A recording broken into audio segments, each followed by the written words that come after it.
नमस्कार साथियों, स्वागत है आप सभी का हमारे यूट्यूब चैनल में एक और पुरानी कहानी के साथ।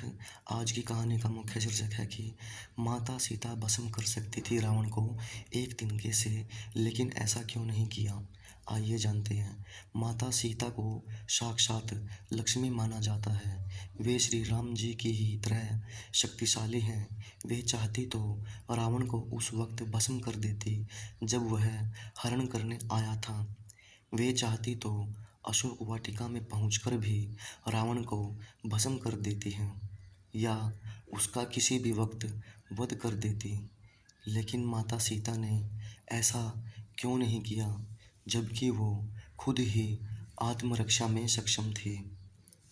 वास्तव में माता सीता स्वयं शक्ति समरूप थी। खीर कथा मान्यता के अनुसार कहते हैं कि जब सीता माता ससुराल आई तो उन्होंने सबसे पहले ऋषि मुनियों और परिवारजनों के लिए खीर बनाई और दशरथ सहित सभी को परोसी। जब सीता माता उन्हें खीर परोस रही थी, उसी समय तेज हवा का झोंका चला और सभी ने अपनी अपनी पत्तल संभाली। लेकिन उस दौरान राजा दशरथ की खीर में एक छोटा सा घास का तिनका आकर गिर गया।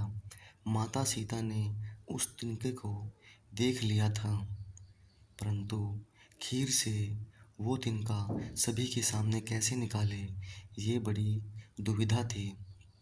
तभी उन्होंने तिनके को दूर से घूरा और माता सीता की दृष्टि से ही वो तिनका पुनः उड़कर हवा में ही राख बन गया। सीता माता को लगा कि उनका यह चमत्कार किसी ने नहीं देखा, लेकिन राजा दशरथ ने ये सब कुछ देख लिया था और वो समझ गए थे कि यह कोई साधारण स्त्री नहीं है, बल्कि जगत जननी है। उनके इस चमत्कार को देख कर वे भी डर गए थे। माता सीता ने दिया वचन।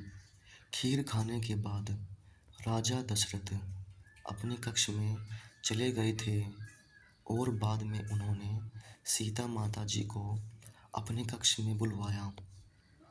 वहाँ उन्होंने कहा कि आपका वह चमत्कार मैंने देख लिया है और अब मैं समझ गया हूँ कि आप कौन हैं। इसलिए आज आप मुझे एक वचन दीजिए कि जिस दृष्टि से आपने उस तिनके को देखा, उससे कभी किसी और को नहीं देखेंगे। इस बात को सुनकर माता सीता जी ने दशरथ जी को वचन दिया कि मैं कभी किसी को इस दृष्टि से नहीं देखूंगी। रावण एक तिनके के कारण बचा रहा। जब रावण ने उनका हरण किया था तो वो स्वयं ही उसे भस्म कर सकती थी, परंतु वो राजा दशरथ को दिए वचन से बंधी हुई थी।